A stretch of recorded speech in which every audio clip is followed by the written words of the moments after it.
Mental health has become a big topic in today's day and age. Everyone's become more aware of their mental health.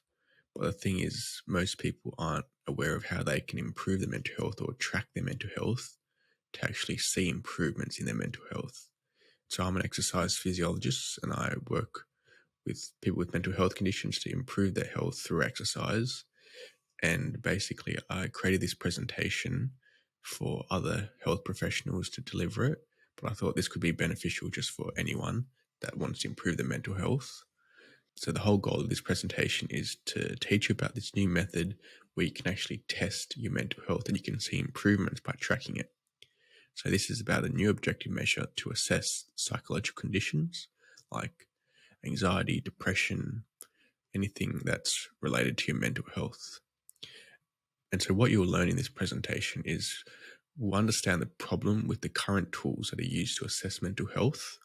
And then I'll teach you about the new, cheap, and effective tool that you can use to actually assess and give you a score of your mental health. And then how can we use this? How can we benefit from this? And how can we actually improve this score once we are aware of it? And so how are psychological conditions measured currently? Basically, if you go to the doctor and you say, I've got mental health concerns, what they'll do is they'll give you a questionnaire. And so that's how it's currently measured using questionnaires. And you'll fill out this form and they'll tell you a score based off, your depression score, an anxiety score, or a stress score. And then the doctor will then do something based off that score, maybe send you to a psychologist or psychiatrist. So currently, what we use to assess people's mental health are just questionnaires. Now, the problem with the current measures using questionnaires is that everyone uses them. The doctor uses, the psychologist uses, the physio will use it. Everyone uses the same measure. You don't need everyone doing the same thing. It's better to have different people doing different tests, but there aren't different tests until today, until you figure out a new way. And another thing also is there's slow feedback loops. So what that means is once you've done the questionnaire, you can't do it again the next day. Well, you can, but basically it'll give you probably the same score. The only way for you to see results or changes in the questionnaire long term is if you do it, 3 months down the line, and it's hard to get instant feedback if you have to wait 3 months to get your results. So what we've learned is that the current tools, they're not that effective. They use questionnaires, which are just subjective. You can base it off your opinion in one moment, which can then change the next day, or in even that same day, your opinion and the answers you would give to the questionnaire would change. And they're slow. It's hard to get changes in results quickly. So what we're going to learn next is what is the cheap and effective tool we can use to measure our mental health. So that is heart rate variability, which is basically the time difference between each heartbeat.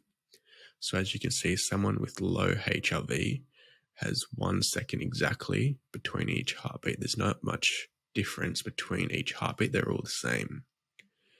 Someone with a high heart rate variability might have, a 8.8 second difference between one heartbeat, then a 1.2, 1.3 second difference between the next heartbeat. So there's half a second difference between each heartbeat. So they've got a higher heart rate variability. Now, what this means is basically there are two modes in our nervous system: the parasympathetic nervous system, which is where we're relaxed, we're rest and digest system. You might have heard of that. And then we've also got the sympathetic nervous system. This is where we're in that fight or flight state where we're constantly hyperactive. And so those with people that have mental health conditions, their sympathetic nervous system or their fight or flight nervous system is more dominant and more active.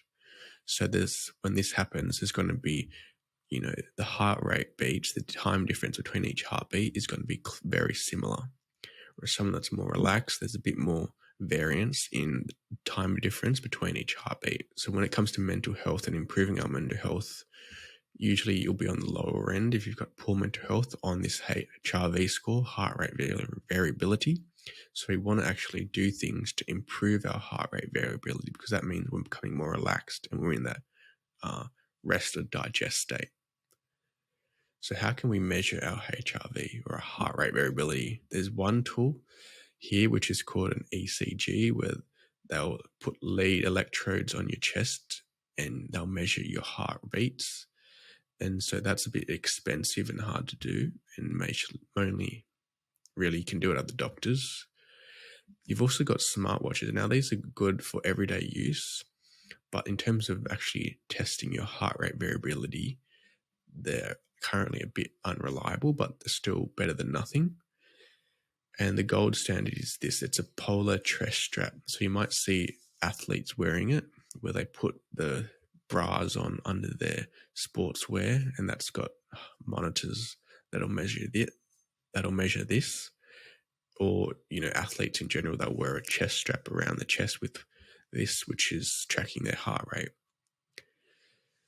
And so the way to actually measure it is you put on the chest strap, and then what you'll do is you'll lay down for about 5 minutes and take the resting heart rate variability levels. So it's extremely easy to actually measure. It's not invasive, doesn't cost much, and it's harmless. So it's a pretty good measure to actually use to assess your mental health. And so what's a good score? Once we've measured it, how do we know if we're good or not? So over here is basically what we call normative data, which is about the normal values for average population. So as the younger we are, usually the higher our score is, and as we age, just generally the score of our HRV goes down. But as I mentioned earlier, low HRV isn't good for our health, whereas a high HRV is good for our health. So a healthy score is usually around 50 HRV, but as you can see, if you're younger, 18 to 25, 68 and 65 is the average score. But as you progressively get older, the score is going to go down. But usually a healthy score of a 50 or above is what we want. And so a lower HRV is associated with high incidence of chronic diseases, which means you're going to might have an increased risk of obesity or type 2 diabetes, as well as on top of that having mental health conditions. And a high HRV is related to a healthy status and reduced levels of stress. That's because our parasympathetic nervous system, or the relaxed state, is activated more. And so we can recover better. Whereas if we're constantly switched on in that fight or flight mode, we're going to have less ability to recover. So we've learned about the problem with the current tools, and we've figured out the new cheap and effective tool, which is measuring our HRV. How can we actually use measuring our HRV to improve our mental health? Well, there's this study based off people with major depression and moderate depression that had dialysis. So they had conditions where they had to be on dialysis. There's two groups from this study. Group A did exercise. Group B didn't do exercise. And so this score here, MSSD, is their heart rate variability score. It started off at about 23 for the exercise group and 22 for the non-exercise group. So very low because they had major depression. But the thing is, they did exercise this group for 1 year, 3 times a week. And based off that, they went from 23 to 39. So the heart rate variability increased by 68% in a year. The other group, the control group that did no exercise, their mental health actually went down 0.9% in that year. So just by doing exercise 3 times a week, their heart rate variability increased by 68% for people with major depression, and they were on dialysis machines. Same thing, this is the BDI, is a questionnaire to assess people's levels of depression. So the lower the score, the less depression they've got. The exercise group at the start were 22.3, and the non-exercise group were also 22.3. So they started at the same place. But after a year of exercise, 3 times a week, this group went from 22 to 14, down. Their depression index improved by 34.5%, whereas the control group only went down by 0.8%. So there's a huge difference between actually exercising and non-exercising for people that did depression. So exercising can be one of the most beneficial things we can do to improve our HRV, and improving our HRV is indication of mental health improving. As you can see, the actual HRV improved and their subjective levels of depression improved. Now, another one on just general population, but middle-aged sedentary adults, which means they don't do much exercise. Basically, the control group only improved a little bit, whereas this is HIIT, so high intensity interval training, where they're doing, a really rough, hard exercise for about 30 seconds and then slower, bit more of a rest recovery exercise for another 30 seconds, and then doing that over and over again for about 24 minutes. That's what these two groups did. And the HIIT group improved their heart rate variability in 12 weeks by 44.3%. So massive difference. And that's just compared to this control group that did no exercise. That's not compared to their baseline. So just by improving and doing HIIT exercise 3 times a week, they improved their HRV by 44.3%. And the other group, this purple one, improved their HRV by 66.7%. So they did HIIT plus electrical stimulation. And so that improved theirs by a huge amount. So just doing exercise can be extremely beneficial for people with mental health if you want to improve your HRV.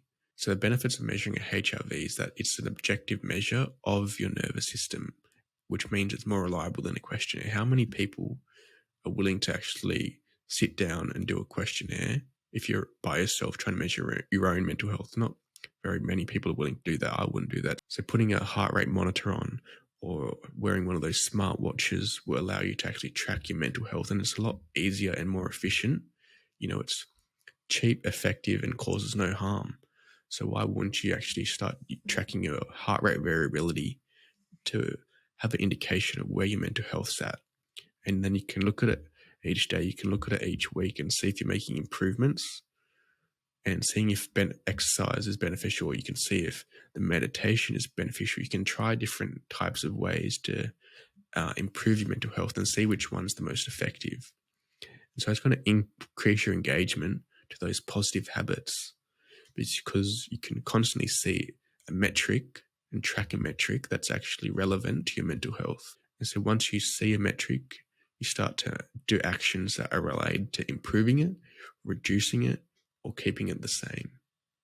It's like if you've got money in your bank account and you look at every single day, if you want it to keep going up, you're going to do actions that will be related to saving money and actually earning more. If you want it to see it go down, you're going to do more actions related to spending your money.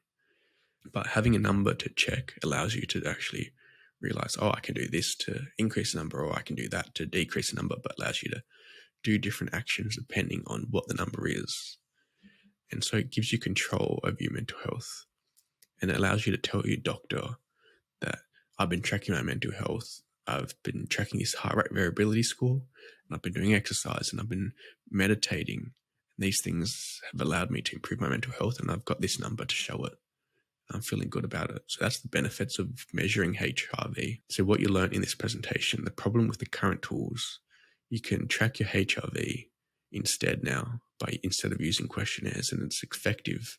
And then you can do exercise, which will allow you to improve your HRV, and it's extremely beneficial for that as well. As we saw, the group with dialysis or major depression did exercise 3 times a week for 12 months, and they improved their heart rate variability by 68%. That's a huge amount.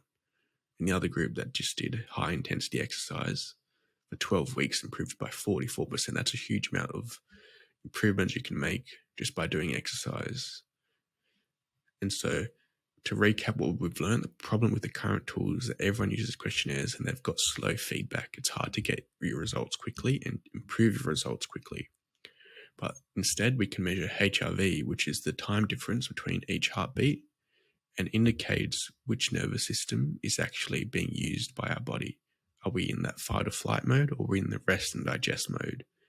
And so the higher your score, the more likely you're in that rest and digest score. So we can use this to actually assess your mental health as well.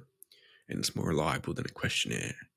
And then once we actually know the score, we can start to improve it using exercise, which can be extremely beneficial for improving our HRV score, which will give you control over your score as well, because you can now see your mental health and start doing actions to improve it.